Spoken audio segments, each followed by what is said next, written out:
30,000 రథములు, 6,000 గుర్రపు రౌతులు, సముద్రపు దరి నుండి ఇసుక రేణువులంత విస్తారమైన జనము మీదకి ఆ రాత్రి ఒక 20 ఏండ్ల పడుచువాడు అతని యొక్క సహాయకుడు కలిసి యుద్ధమునకు బయలుదేరారు. యుద్ధమునకు వెళుతున్నప్పుడు యోనాతాను తన యొక్క చెలికాడుతో చెబుతున్న మాట ఏమిటంటే, అనేకులుంటే ఏంటి, కొద్ది మంది ఉంటే ఏంటి, రక్షించుటకు యెహోవాకు అడ్డమా. ఏ విధముగా అతనికి అటువంటి విశ్వాసం వచ్చిందో నాకు అర్థం కావట్లేదు. కానీ నేను అనుకుంటానమ్మా, యేసుక్రీస్తు ప్రభువారు ఉన్న టైంలో జరుగుంటే ఇజ్రాయేలు ఇతనికి ఉన్న విశ్వాసం నేను ఎక్కడా చూడలేదని చెప్పి ప్రభు మరలా చెప్పి ఉండేవాడు అతని గురించి.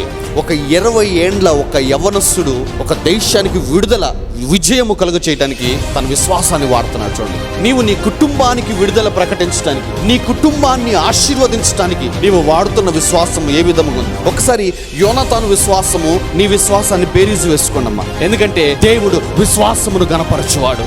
ఒక దేశానికి విడుదలనివ్వటానికి, ఒక దేశానికి రక్షణ ఇవ్వటానికి ఒక యవనస్తుడి యొక్క విశ్వాసము దేవునికి సరిపోయింది అంటే, నీ తర్వాత వచ్చే 10 తరాలు లేదంటే 20 తరాలని ఆశీర్వాదంలో ఉంచడానికి, దేశం యొక్క ఉన్నత స్థలముల మీద ఉంచడానికి దేవుడికి నీ ఒక్కడి విశ్వాసము చాలంట. నేనైతే మీ బంధువులకు కానీ, మీ స్నేహితులకు కానీ, మీ ఇరుగు పొరుగు వారికి కానీ, ఈ గుంటూరులో ఉన్న మిగతా వాళ్ళకి కానీ మనం ప్రూవ్ చేసి చూపించాలి, మన దేవుడు శ్రీమంతుడు, ఆయనను అనుసరిస్తున్న మనము శ్రీమంతులం అని చెప్పేసి.